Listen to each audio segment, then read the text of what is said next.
औज़ुबिल्लाहि बिस्मिल्लाहिर्रहमानिर्रहीम। शरई तकाज़ा पूरा करने के लिए नहायत ज़रूरी आदाब। हम बिस्तरी के शरई आदाब क्या हैं? हम बिस्तरी से पहले क्या करना ज़रूरी है? हम बिस्तरी के बाद करने वाले ज़रूरी काम। मोहतरम नाज़रीन, जो आदमी नफ्स की ख्वाहिश पूरी करता है, इसका दिल सख्त हो जाता है सवाए हम बिस्तरी के कि ये दिल को साफ़ करता है, और इसीलिए अम्बिया कराम ने किया है। दौरान मुबाशरत अगर मर्द का अंजाल जल्दी हो जाता है तो उसे चाहिए कि चने ज़्यादा खाया करे। हकीम लुकमान साहब फरमाते हैं कि मुबाशरत के दौरान मर्द का वजू ढीला हो जाता है तो इसे चाहिए कि मुबाशरत से पहले कुछ देर सो जाया करे, यानी नींद पूरी करके मुबाशरत किया करे। हकीम लुकमान। मोहतरम नाजरीन, पहले हम बात कर लेते हैं कि शरई तकाजा पूरा करने से पहले यानी हम बिस्तरी से पहले क्या करना ज़रूरी है। समझदारी का तकाजा दारी का तकाजा यही है कि औरत को चाहिए कि दो अलग अलग मगर साफ कपड़े अपने पास रखे। जब इसका शोर मजामत से फारो हो जाए तो एक कपड़ा इसे थमा दे जिससे वो अपनी सफाई करे। फिर औरत दूसरा कपड़ा इसे अपनी सफाई करे खुद। अगर इनके पहने हुए कपड़ों में जनाबत का कोई असर न पहुंचा हो तो इन कपड़ों में नमाज पढ़ी जा सकती है। मोहतरम नाजरीन, इस्लाम ने तहारत और सफाई के निज़ाम को जितनी अहमियत दी है शायद ही किसी मजहब ने दी हो। इस तहारत के निज़ाम को बरकरार रखने के लिए बवक्त जमा वज़ू ख़ास की सफाई के लिए अलहदा कपड़े का इंतज़ाम मौजूद हो। वो इसलिए कि अगर किसी और कपड़े से सफाई की गई तो ख़तरा है कि वो गंदगी से आलूदा हो और जरासीम में छूत वज़ू को लग कर गंदगी और आलूदगी का बायस बने। अगर वज़ू को साफ ना किया गया तो गलाजत वज़ू पर लगी रहेगी, क्योंकि इसमें ख़ास रतूबत होती है जो कुछ अरसे तक वज़ू पर चिमटी रहे तो एलर्जी का बायस भी बन सकती है।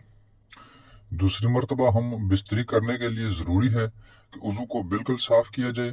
दोबारा हम बिस्तरी करना मकसूद हो तो वज़ू ख़ास को धो लिया जाए। मुख्तलिफ इत्तबा का कहना है कि ऐसा करने से वज़ू में तवानाई आती है और राज सरे नो चुस्ती पैदा होती है।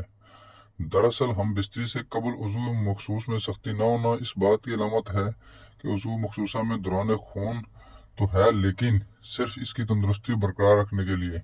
लेकिन जब हम बिस्तरी का ख्याल पैदा होता है तो खून बकसरत वज़ू मखसूसा की शरियानों में फैलकर इसे फैला देता है और सख्त कर देता है।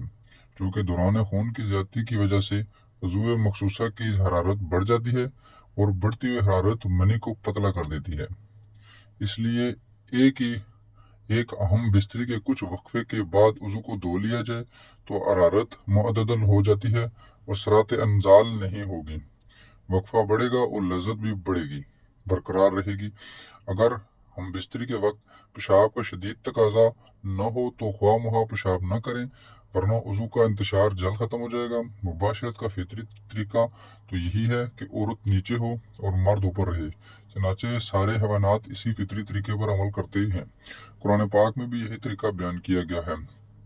इसकी सूरत यही हो सकती है कि औरत चत लेट जाए और मर्द इसके ऊपर लेटे, तो इस तरह मर्द के जिस्म से औरत का जिस्म ढक जाएगा। इस तरीके में ज्यादा राहत व आसानी है, औरत को भी मशक्कत नहीं उठाना पड़ती। नेज इस्तकरार हमल के लिए ये भी तरीका मुफीद है। शेख और रईस के नज़दीक जमा की तमाम शक्लों में बुरी शक्ल ये है कि औरत मर्द के ऊपर हो और मर्द नीचे चत लेटा हो, क्योंकि इस सूरत में मनी मर्द के वज़ू में बाकी रहकर मुतफन होकर अजियत का बायस होती है। मुख्तलिफ कुतुब हदीस से हमें ये बात मालूम होती है कि हम बिस्तरी करते वक्त अंधेरा या मध्यम रोशनी होना दुरुस्त है। मामूलात नबी सल्लल्लाहु अलैहि वसल्लम, हम बिस्तरी करते वक्त रोशनी हल्की या मंदम हो तो पुलुतफ हम बिस्तरी होगी, क्योंकि हम बिस्तरी का अमल मुसलसल एक पुरसकून अमल है। इस पुरसकून अमल के लिए पुरसकून माहौल चाहिए और माहौल तेज रोशनी में यकसर नामुमकिन है। इसलिए हम बिस्तरी के अमल को पुरलुत्फ और कामयाब बनाने के लिए ज़रूरी है कि या तो बिल्कुल अंधेरा कर दिया जाए या मंदम रोशनी को अख्तियार किया जाए। औरत का जमा से कबल ठंडे पानी से इस्तिंजा करना इसकी शुबत में इजाफा करता है। जमा से कबल ठंडे पानी से इस्तिंजा करना अंजोल में जल्दी का बायस होता है। मजीद बरां इससे फर्ज में तंगी और लज्जत में ज्यादती होती है। और जब जमा से कबल पानी से इस्तिंजा करती है तो ये हार्मोन बहुत कम हो जाता है, जिसकी वजह से लज्जत जमा बढ़ जाती है, औरत की ताकत ज्यादा और अंजाल जल्दी होता है। जिसका फ़ायदा मर्द को पहुंचता है और मर्द बहुत जल्दी औरत पर कादर हो जाता है, मतलब हावी हो जाता है। औरत इस अमल से बेशुमार नफसियाती अमराज से बच सकती है। जमा के वक्त औरत के एस्ट्रोजन हार्मोन्स की कारकर्दगी बहुत ज़्यादा मुअस्सर होती है। मोहतरम नाजरीन, अब हम बात कर लेते हैं कि शरई तकाज़ा पूरा करने के बाद, यानी हम बिस्तरी करने के बाद क्या करना ज़रूरी है। हम बिस्तरी के बाद कोई मुर्गन व शीरी गज़ा, अंडे का हलवा, गाजर का हलवा, शहद, अमीज़ा दूध या मेवाजात का अमीज़ा खा लेने से कुव्वत बाग कम नहीं होती। अगर कुछ भी मैसर न हो तो थोड़ा सा गुड़ ही खा लें, मगर पाकी की हालत हासिल करने के बाद ही खाना बेहतर रहेगा। हम बिस्तरी के फ़ौरन बाद ठंडा पानी ना पिएं। अमूमन लोग हम बिस्तरी के फ़ौरन बाद ठंडा पानी पीना पसंद करते हैं, जो हमारे जिस्म के लिए बहुत ही नुकसानदेह है, क्योंकि इस वक्त इंसान का जिस्म बहुत ही ज़्यादा गर्म होता है। उस वक्त मर्द हो या औरत, दोनों के जिस्म में हरारत बहुत ही ज़्यादा होती है। अगर ऐसे वक्त में कोई भी ठंडे पानी का इस्तेमाल करता है तो इसका दमा यानी सांस की बीमारी होने का ख़दशा होता है। अमूमन अक्सर हम गर्मी में धूप से बाहर से घर आते हैं तो बुज़ुर्गों का कहना होता है कि पसीने में पानी मत पियो, पसीना सूखने के बाद पानी पीना। इसकी यही वजह होती है कि इस वक्त में हमारा जिस्म गर्म बहुत ज़्यादा होता है और ठंडा पानी हमारे लिए सख्त नुकसानदेह होता है। हम बिस्तरी के बाद एक ही कपड़े का इस्तेमाल न करें। अमूमन मियाँ बीवी हम बिस्तरी के फ़ौरन बाद एक ही कपड़े से नजासत यानी मनी को साफ़ कर लेते हैं, जिसकी वजह से एक दूसरे की नजासत यानी मनी लग जाती है, जिससे बीमारियों का अंदेशा मसलन एलर्जी वगैरह हो सकती है। आपस में नफ़रत पैदा होने का इम्कान होता है। हम बिस्तरी के फ़ौरन बाद अपनी शर्मगाह को ठंडे पानी से न धोएं। अमूमन लोग हम बिस्तरी के फ़ौरन बाद वाशरूम जाकर शर्मगाह को ठंडे पानी से धो लेते हैं।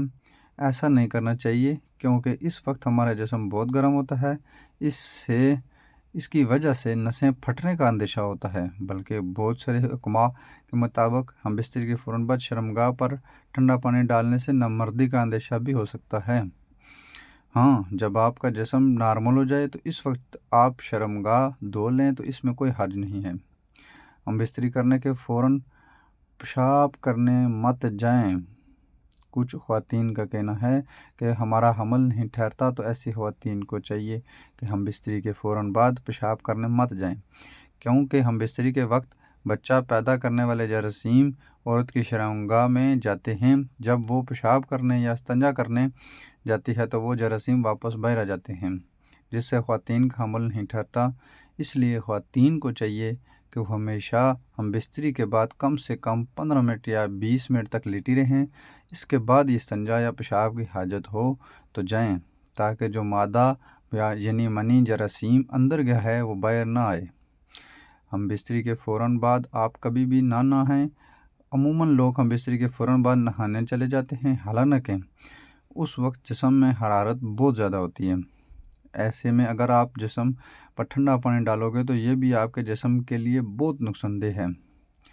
इसलिए औरत और मर्द को चाहिए कि हम बिस्तरी के बाद कम से कम 15 से 20 मिनट का वक्फा होना चाहिए, ताकि आपके जिस्म का दर्जा हरारत नॉर्मल हो। इसके बाद आप नहाने, पेशाब की हाजत या इस्तिंजे के लिए जाएं। अगर आप लोग हम बिस्तरी के फ़ौरन बाद नहाएंगे तो इससे बहुत सी बीमारियों का